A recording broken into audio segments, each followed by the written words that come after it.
It's happened again. It's happened again. You know the rest. Aston Villa, it's happened again. It's How we been play you every week. At St James's Park, anyway. at St James's Park anyway. It's finished here at St James's Park. Newcastle United 3, Aston Villa 0. And this will be our last word and a half, won't it? This podcast is proud to be part of the TalkSport Fan Network. TalkSport. Powered by fans. Boxing Day, football, St James's Park, and a Newcastle United win. Oh, what is not to like about that? Merry Christmas to all our subscribers and viewers and listeners. Because this last word is on an audio as well, isn't it, Lee Lawler? It is. You've listened on Spotify or Apple, whatever you listen to your podcast, give us a 5-star. If you want to put it on your car, on your travels, it's also on audio for YouTube. Yes, we are part of the TalkSport network as well. But yeah, this is one of the big games of the 3 o'clock on Boxing Day. Newcastle United versus Aston Villa, and it's finished 3-0 to Newcastle United. When you look at team news, Lee Lawler, 2 changes. Tonali was still in, of course, but it was Joelinton that was going to be alongside Tonali and Bruno. And Kieran Trippier came in from the cold, if you like, because Tino Livermore not very well. So I suppose the only one that you're surprised about is Tino, because obviously we don't know that he's not well. But Joelinton come back in, I think, was a no-brainer, wasn't it? Yeah, they obviously suspended one knee from the last weekend. Was it last weekend? I've lost, I don't even know what, this time of year, I don't even know what day of the week it is. What day is it? It's Thursday. It's Thursday, keep it right. When do we next play? Monday, right. This time of year, I never know where we are. But this is a fantastic Christmas present for Newcastle. And do you know what? Eddie Howe's turned me around. He has really turned me around, because I come out with Brentford and said, I was sick of this. The way we're playing football, the way it's just negative, I can't see it changing. And we've had a fantastic week, and we expected to get results. But now we've got 3 big games. We've got one out the way in Aston Villa, who you would think come the end of the season will be competing with us. We've got Spurs and Man United, who are a little bit, you just don't know what you get with them.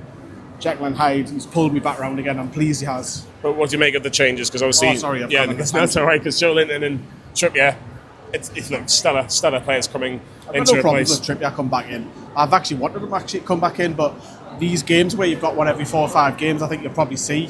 I know it's forced because of illness, but I would expect to see Trippier at some point in the next couple of games anyway. Maybe the likes of Sean Longstaff will come in, and Harvey Barnes might start one of them, because there's that many games. You can't really train as much because you've got to travel. We've got a lot of away games coming up, so how much of Newcastle need to rest, prepare, and change the system with fresh legs. But I wasn't too surprised, because we've done well. We've won 3 out of 3 before today. Yeah, and you're thinking, right, how are Newcastle United going to start? Because if they start like they have done against the likes of Ipswich and Leicester and Brentford as well, then it's going to be more of the same. And it was. And after a minute and a half, Joelinton gets the ball in the middle of midfield, has a bit of space to run into. There's a lovely ball on the left-hand side. Anthony Gordon, we've seen it last few weeks, Lee, where he takes on his right foot, has the shot, it's just gone wide, it's hit the post, it's taken a deflection. This one is an absolute belter. No chance for Emi Martinez, and it was Newcastle United 1, Aston Villa 0. Perfect start. We've turned it to Brentford at home, haven't we? At home and away, scoring early. Unbelievable finish. It'll be up there for goal of the month without a shadow of a doubt, across Match of the Day and Sky and TNT, whatever. Amazon, obviously, today. But it was absolutely wonderful finish against a keeper who's arguably in the top 10 in the world. Yes, he showboats and he antagonises opposition, but unbelievable finish. What a curl out on the edge of the box. And I keep saying it, keep him on the left wing. Don't play him up top. Don't play him on the right wing. Go and sort that in January. Because when he's left, like when he's on that left, he's so good, man. And what a finish. What a start, man. Yeah, Matty Cash, he's had a couple of games against Anthony Gordon, and doesn't know what to do with him. That's to be brutally honest. But shouldn't play it on debit card. But Newcastle United leading 1-0, and Villa had spells of possession. They didn't really create a lot of chances. The best they probably had was a free kick from Lucadine, left footer. You would expect a Brafka to save it. Obviously, the rebound was blazed over by Matty Cash. But the biggest turning point, let's go straight into it. Jhon Durán, so good they named him once. What did you make of it? Because I didn't see it live. I've obviously seen it afterwards, and I'll give my opinion in a second. I haven't seen it. What did you think live? Because I just saw a great challenge by Fabian Schär. No one had any complaints about the challenge, but Dan Burnham, Dubravka straight away saw something. What did they say? Well, weirdly, it was the same position that Fabian Schär was sent off early in the season against Diaz went count. Southampton's who was flying at the floor, but this was a little bit more malice in it. So it's a long ball and it's 1-against-1. And Fabian Schär, he loves one of those slide challenges. He knows he's going to win it. So he wins the title. Everyone thinks great. But all I've seen, I actually initially thought Duran fell on him and then elbowed him in the back. That's what I initially thought. Obviously, the other end of the galley gets very hard to see, the other end of the leases. And I actually thought it was for that. I haven't seen the replay back. You have, and obviously people say it's a stamp and what have you. And Taylor was straight out a red card even before the VAR. And then it went to VAR, and then there was another cheer. So it was Duran. So and he was off. I've been waiting for that. You've been waiting for that for a long, long time. Been waiting for that pun. But it was a stamp by Jhon Durán on the back of Fabian Schär. And do you know what? He has been lethal this season for Aston Villa. I think he's had a better season than Watkins this season by a mile. To say that started, though. He's talented, he's young, scores goals, not just tap-ins, he scores any type of goal. Hot-headed? Huh? Hot-headed? Probably maybe because he's young, but it was an unbelievable way for Newcastle to be 1-0 up, and you've effectively got their goal-scoring machine sent off. You can't really ask for any more. No, you can't. Like from my point of view, I've had the benefit of seeing the replay at half time. I think it's a red card. You're asking the referee to make a decision there. Look, I think the fact that Dan Burns and Martin Dubravka's, crowding the referee, they've obviously seen it pretty close. Does Duran purposely mean to do it? I think on the balance of play, I think he does. I think he sees there's an opportunity there. He thinks he can get away with it. But there's so many cameras, there's so many, like I said, a couple of players around it. You're asking the referee to make the decision. The thing there. is, it looks like there was malice in it because they're going to turn around and say, well, Joelinton should have went. Well, is it not clumsy if you stand on somebody's back? Yeah, but if you compare it, because I'm thinking what Aston Villa will think, well, they're going to say, well, Joelinton did the same thing. He flicked out after. But it's pathetic. Yes, it is pathetic, but you're asking the question if you put your hands out in people's faces. I know it's soft. Lee, it's like this, though. I'm going like that. But we've seen it with Diaz early on the season when against Southampton. He's on the floor rolling all over the place, wasn't he? Is that a red card then? No, it wasn't, because it was just coming together. And they'll say that. I'm just trying to think what they're trying to think, because that's what they'll. I'll be honest with you. If I was an Aston Villa fan, I would say, "What are you doing, Duran? Yeah, 100%. What are you doing? You're putting yourself in a position. Because there's malice in it. Because you're putting yourself in a position where the referee can go red card. VAR. I think VAR probably intervened in that. I've looked at it twice. The referee knew straight away. So obviously Taylor. It's not an error. And then the VAR I've looked at it, and there was a second cheer, Duran. Yeah. And off he goes. And that didn't stop the argument on the touchline, by the way. That kept going. It was constant Emery. Kicked the water bottle, didn't he? There was. I didn't say that. No, he kicked the water bottle miles. Who? Duran, as he was going off. Oh, did he? Well, it was Tyndall versus. They were kept back and forward. I'd seen it on the touchline thing. Gotta come out and give me a yellow card, but there was more to it than that. Yeah, we'll talk about that in a second. But yeah, Newcastle capitalised because Villa were actually getting a bit of possession, and it was, Newcastle were going long, and it was just playing in the hands of Aston Villa. And Arno was getting a little bit more of the ball, Tielemans getting a little bit more of the ball, but the red card completely changed, and Newcastle got a lot of possession. Could have been 2-0. It was for a fantastic save from Emi Martinez from Sandro Tonali. It was a curling effort. Villa trying to play at the back and got caught a little bit. Great save by Martinez, but you think it was in. I'm right behind it. You're right behind it. It's a great save. Yeah, it's a fantastic save. He's done really well to palm that around, because I think it was for me, it was a question of, right, can you score half time to kill the game off? It was a question of when, because it had to come. You wanted it before half time, but as you say, Martinez dives down well. It's a great save. You have to credit him. Yeah, you do. But Newcastle couldn't get that goal, and it did end up being Newcastle United 1, Aston Villa 0 half time. Substitutions at half time from Aston Villa in particular. Ollie Watkins coming on. I thought it might be Morgan Rogers. I know he was having a good game, but almost like for like in the sense, because Rogers was just running around for the last 10 minutes. He thought he would be the one sacrificed for Watkins to be, a striker up front, but there wasn't the be. It was actually Tielemans. But Newcastle were dominant early on from the second half, and it could have been 2-0 earlier, but it was 2-0 when Alexander Isak is on the end of a fantastic move. A couple of lovely little passes. I think it's Jacob Murphy that puts the assist in. The Murphy-Isak combination continues, and it was 2-0. Because he's the one who threw Dunny. We've seen it quite a lot on the edge of the box. So that does frustrate me sometimes. Hit it, man, just hit it, instead of playing this Arsenal football, as I call it, going around the box. When it works, it's a brilliant little outside ball by Bruno playing Murphy, and it's just it's a strike. It's happening. You aim it for it, and Murphy slides it across, and there's Isak, and who put the ball on the back of the net. And for me, that was really important, because at 2-0, that killed the game off against 10 men. Because when it's 1-0 and it's against 10, at some point they'll get a bit of resurgence. Probably the last 10 minutes where they might go direct and put a defender up top and go long. That killed it for me. Yeah, it's a striker's dream. You want to be 3 or 4 yards out and put it in the back of the net, and that's what Alexander Isak did. 2-0. Should have been 3. I don't know how it's not 3. It's the Murphy one. The Murphy one. Alex Isak plays. He gets the ball on the edge after a mistake by Aston Villa, and he plays it to Murphy, who I think may have been. I don't know if he was offside, but he was given offside, wasn't it? Yeah, he was given offside eventually after Isak put the ball in the back of the net. There was also a chance a little bit later on where Newcastle win the ball from Aston Villa's mistake again, and Murphy hits the crossbar. I thought my dad's going, how's Murphy not scored? But there was I did not hit the ball. No, it did. Well, it was Murphy just like on the edge of the box almost, or just inside the box. But look, 2 big chances, and Newcastle didn't capitalise. If it goes 3-0 at that stage, you can bring your Miley's on, you can bring X, Y, and Z on because the game is definitely won. Not a concern, but however, let's get it wrapped up early. There was neat. I think Dubravka had a very easy save in the first half. Just the free kick, wasn't it? And there was a one low down one, which you would expect him to save, but I think 2-0 it was, game over. There was no threat at all, and Dubravka's came in the last 4 games and barely had anything to do. Do we look at how well the defence is played? Do we look a bit better with Dubravka in goal because of how comfortable is his feet with his feet? With his feet, he is in possession. Dan Burns having the season of his life. I wanted to talk about him in the second half, but I'll let you have a little bit on him if you want. Season life. I think Fabian Schär was back to his best today, coming out, spraying the balls. Yes, we do have a lot more of the balls, so naturally you've got more freedom to do it. Lewis Holt's had a great season in England national. Livermento's been decent. Trippier coming in, I've got no qualms with that. It's like for like for me. I think they're similar-ish. But the defence has been playing really well. But not just that. Tonali pivot, he's protecting them as well. He's getting his foot in when it needs to as well. So it looks more balanced, doesn't it? We're talking a lot about that is a really good word to use, balance. With Tonali as the 4, I'm not saying he's a 6, he's a 4 in this sort of Newcastle United Eddie Howe's team.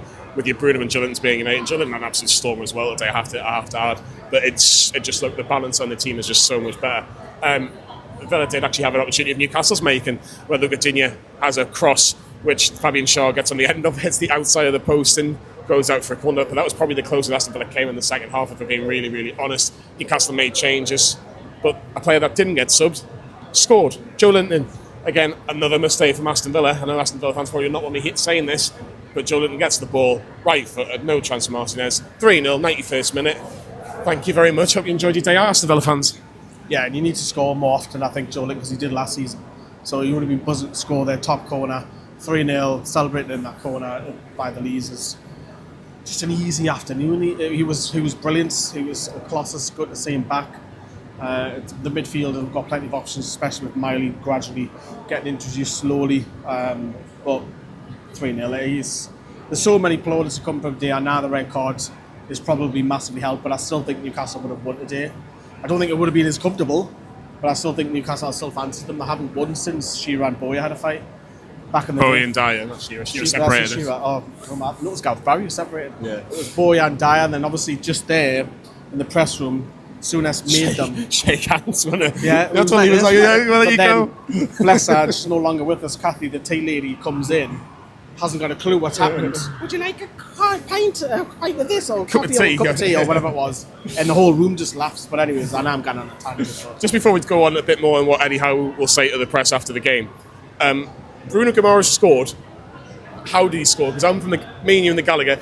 You probably had a slightly better viewpoint for me. It was a bit of pinball, but it was disallowed for handball. Well, he doesn't think it's disallowed. It's a bit like Dan Burn at Ipswich. He's running at the corner and still giving it large.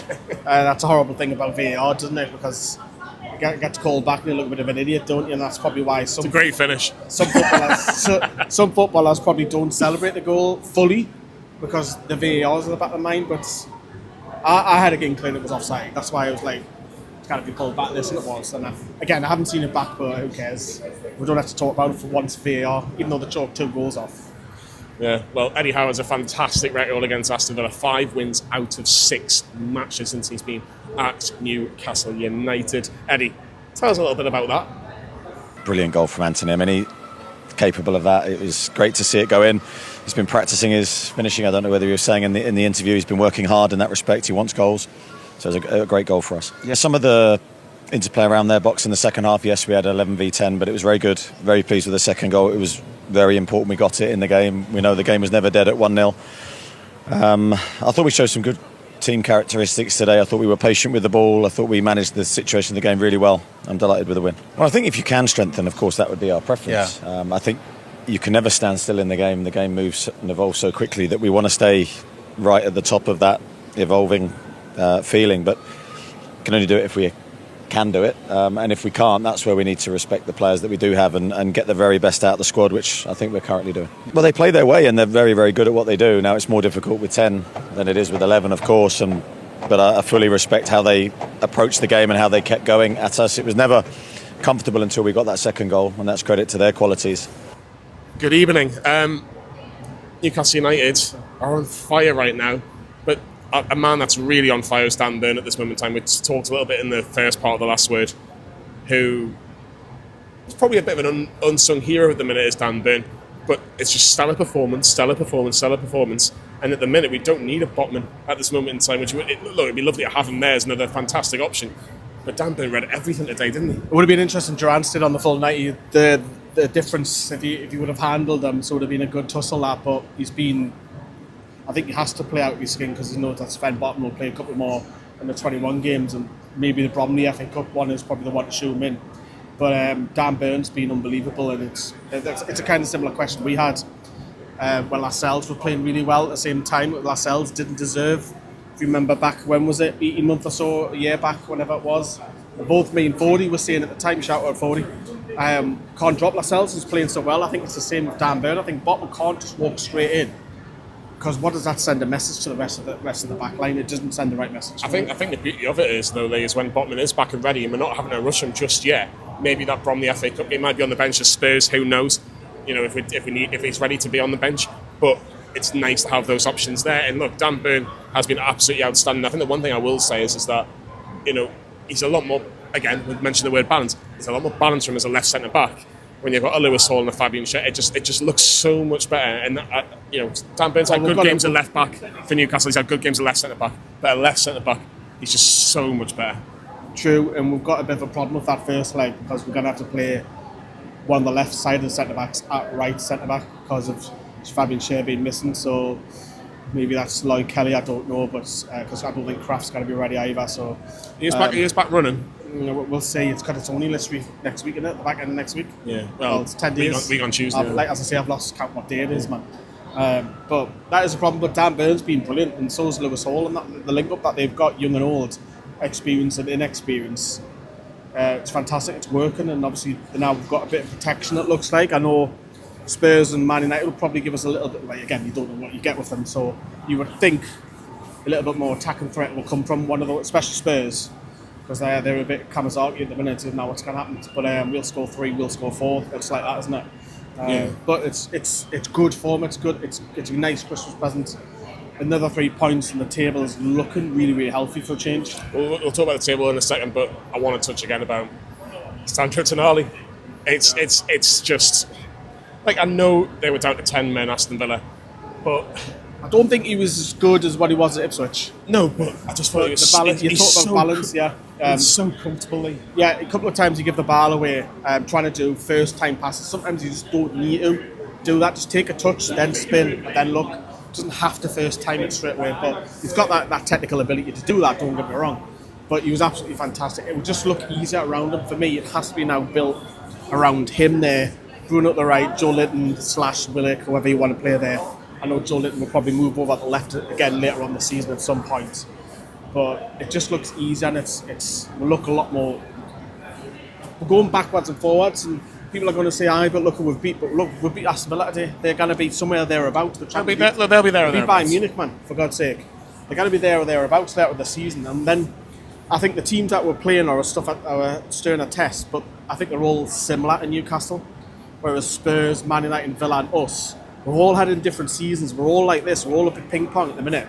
But we're the ones that are on form at the moment. And nobody wants to play us at the moment because it's now the league, the rest of the Premier League, and everyone looking and thinking, well, Spurs and Man United coming up next, they didn't want to play us because we're actually scoring goals for fun.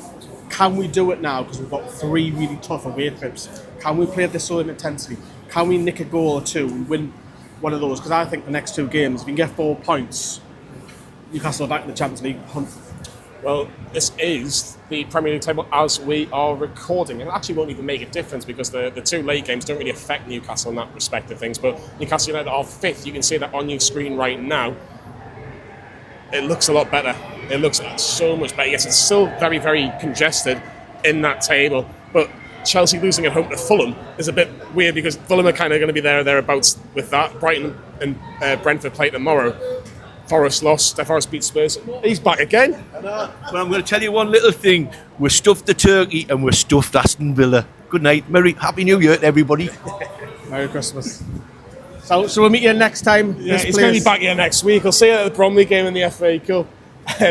But in terms of teams beating each other, apart from Forest, really, let's be honest, let's give Forest a bit of credit, third in the Premier League, but we did a job of them at the City Ground. But the table looks so much healthier, Lee. Looks so much better.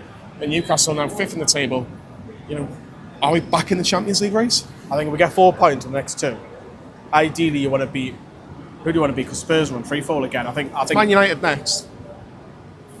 I think a win at Old Trafford and a draw at Spurs is probably the way I would do it. Because I don't know. Maybe it's the other way around, but. Again, I think Ange Postecoglou's on thin ice now. I really they lost do. again today. I think they're on really but thin ice. I think if we put a nail in the coffin, I think that might be, even though he's in the semis, I don't think he's going to last long. I really don't. I don't even think they'll take the season out. So if we can go there, look, what those two will not want to play us. The way we're playing at the minute. And now it's like, right, can we go there and win? It's not like, oh, we're playing poorly, can we get a point? Can we nick a point? I think we can go there and win at least one of those 2 away games and maybe get a draw somewhere else. Get 4 points. I'll come back on video and stage now what we're back in the hunt. Right now, I think no.